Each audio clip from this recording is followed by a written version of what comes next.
Mekong नदी south east Asia के 7 करोड़ से भी ज्यादा लोगों की लाइफलाइन है और इसके डेल्टा को देखना वियतनाम हॉलिडे का एक इम्पोर्टेंट हिस्सा बन जाता है।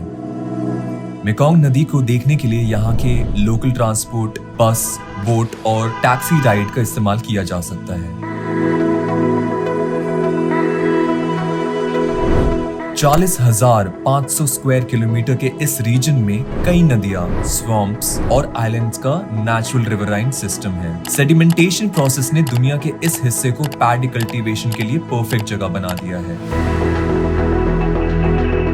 हेलो गाइस, स्वागत है आपका मेरे एक और नए वीडियो में। और हर बार की तरह इस बार भी मैं आपको एक ऐसा अमेजिंग एक्सपीरियंस दिखाऊंगा जो मेरे लिए भी नया था। जैसा कि आपको पता ही है कि मैं अपने मम्मी एंड पापा के साथ वियतनाम के ट्रिप पर 9 दिनों के लिए आया हूँ। मैं यहाँ पर सब कुछ एक्सप्लोर करने की कोशिश कर रहा हूँ। मैंने यहाँ पर निन बिन की बोट राइड से लेकर हनोई के रंग बिरंगी स्ट्रीट्स, हलोंग बे के माइंड ब्लोइंग केव्स और कायाकिंग एडवेंचर किया है। और इस बार मैं आप सबको लेकर जा रहा हूँ Mekong delta.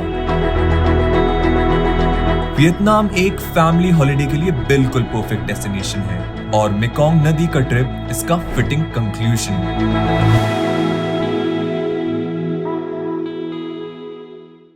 So today we're going to Mekong Delta. तो मैं रेडी था अपने कैमरा और ड्रोन के साथ और बाहर हमारी बस भी रेडी थी। मेरे एयरबीएनबी से बाहर निकलते ही मेरी मुलाकात होती है हमारे बहुत ही फ्रैंक गाइड से जिनका नाम वियत था। What's your name again? Viet from Vietnam. Viet from Vietnam. Awesome. We're looking forward to it. अभी सुबह के 8 बजे थे Alright guys, so this is the bus. और हमारी जर्नी स्टार्ट होने ही वाली थी।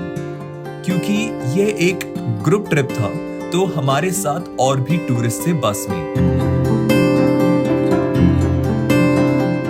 इस ट्रिप में हमारे 3 स्टॉप थे।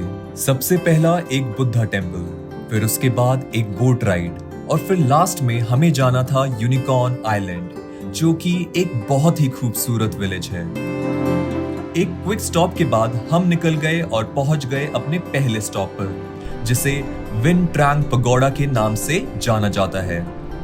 पगोड़ा बुद्धिस्ट टेम्पल्स को कहते हैं। ज्यादातर ये बुद्धिस्ट धर्म के टेम्पल्स और होली साइट्स होते हैं। ये मल्टी टियर्ड कंस्ट्रक्शन स्ट्रक्चर होते हैं और कई बार इनके रूफ काठ के बने होते हैं। इनमें कम्युनिटी और रिलीजियस फंक्शंस होस्ट होते हैं।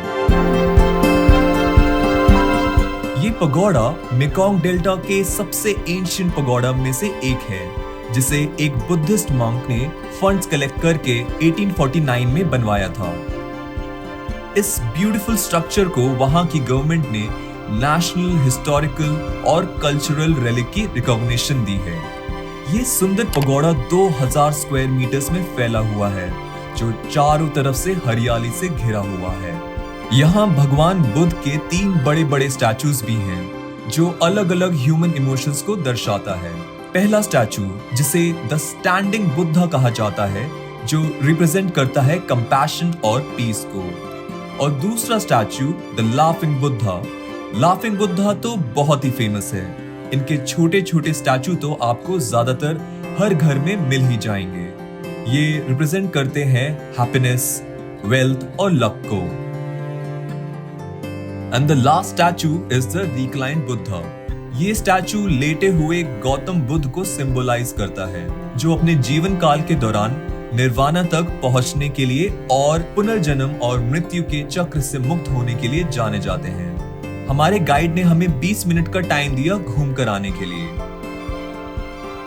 शायद आपने भी कभी गौर किया होगा कि किसी भी धार्मिक स्थान में एक अलग सुकून मिलता है, और मुझे भी बुद्धिज्म के होली साइट्स में बहुत शांति का एहसास होता है।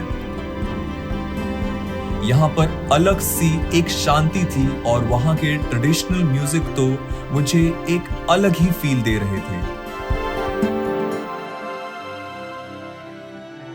पगोड़ा घूमने के बाद वहां से हम निकल गए अपने बोट स्टेशन के लिए, जहां से हमें बोट में बैठकर जाना था मेकोंग डेल्टा पर।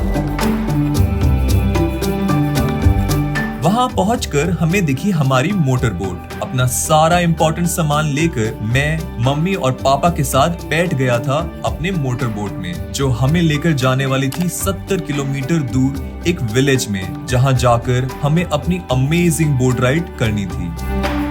मेकोंग रिवर पर हमारी बोट दौड़ रही थी और जो नजारे हमें देखने को मिल रहे थे वो ऑलरेडी ये बता रहे थे मेकोंग डेल्टा का ये ट्रिप भी मजेदार ही होने वाला है। तो इन सुंदर व्यूज को मैं कैप्चर ना करूं, ऐसा कैसे हो सकता था।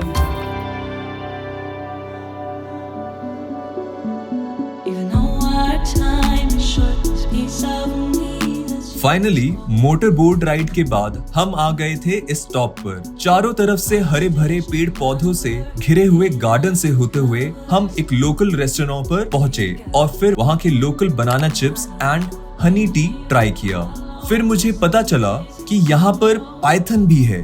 बस फिर क्या था, मैं बिना किसी देरी के चला गया पाइथन देखने। मेरे ग्रुप के कुछ लोग भी वहीं थे और पाइथन के साथ फोटोज क्लिक करवा रहे थे। फिर मेरी मम्मी ने भी पाइथन को गले में डालकर पिक क्लिक करवाई, वो भी बिना डरे, और अब था मेरा नंबर। तो लगे हाथ मैंने भी बिना डरे पाइथन को अपने गले में डालकर एक फोटो क्लिक करवा ली। यहाँ पर मुझे मेरे श्रीलंका के गॉल सिटी की ट्रिप याद आ गई। अगर आपने वो वीडियो नहीं देखा है तो मेरे चैनल पर जाकर देख सकते हैं। वहाँ पर भी मैंने एक पाइथन को गले में लटकाकर फोटो क्लिक करवाई थी। वियतनाम के पाइथन से मुझे डर नहीं लगा, शायद क्योंकि मेरी मम्मी ने मुझसे ज्यादा डेयरिंग दिखाई थी। अब हम चल दिए विलेज के अंदर की तरफ।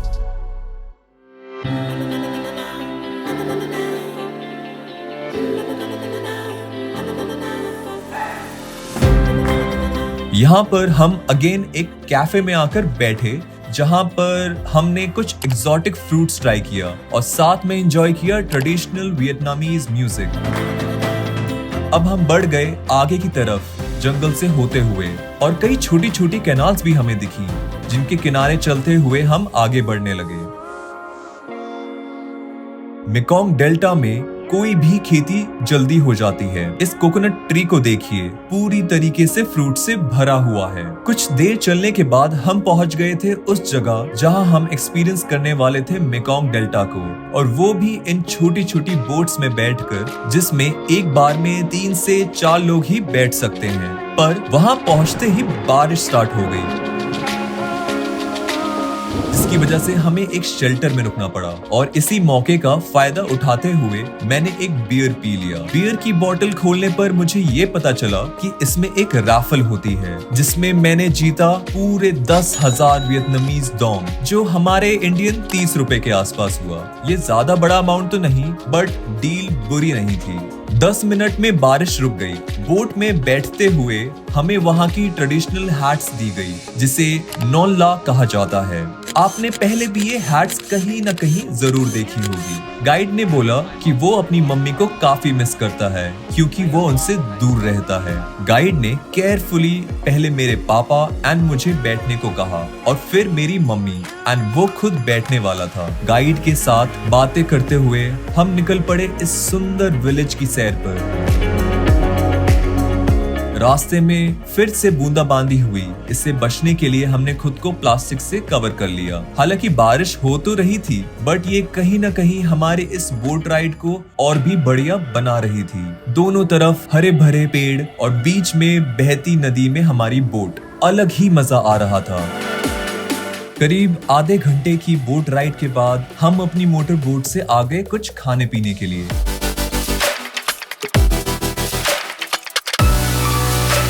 इसके बाद हम फिर से मोटर बोट में बैठकर निकल गए कुछ बिल्कुल ही अलग ट्राई करने। पहले तो हमने कुछ अलग टाइप की कैंडीज ट्राई की और फिर हमारे गाइड ने हमें 4 तरह की वाइन टेस्ट करवाई, जिनमें से एक थी बनाना वाइन और दूसरी थी मोस्ट यूनिक स्नेक वाइन। और ये स्नेक वाइन जिस जार में थी उसमें एक डेड स्नेक भी था, जिससे ये एक्सपीरियंस और भी खास बन गया था। सच में मैं काफी एक्साइटेड था स्नेक वाइन ट्राई करने के लिए और मैंने ये दोनों ट्राई किया। यहाँ आने से पहले मैंने जितना एक्सपेक्ट किया था मुझे उससे ज्यादा मजा आया। आज के सारे एक्सपीरियंसेस सिर्फ पैसा वसूल ही नहीं, काफी अनयूजुअल भी थे। अब हम बोट पर वापस जाएंगे, जहां से हम अपनी बस से वापस हो ची मिन्ह सिटी जाएंगे।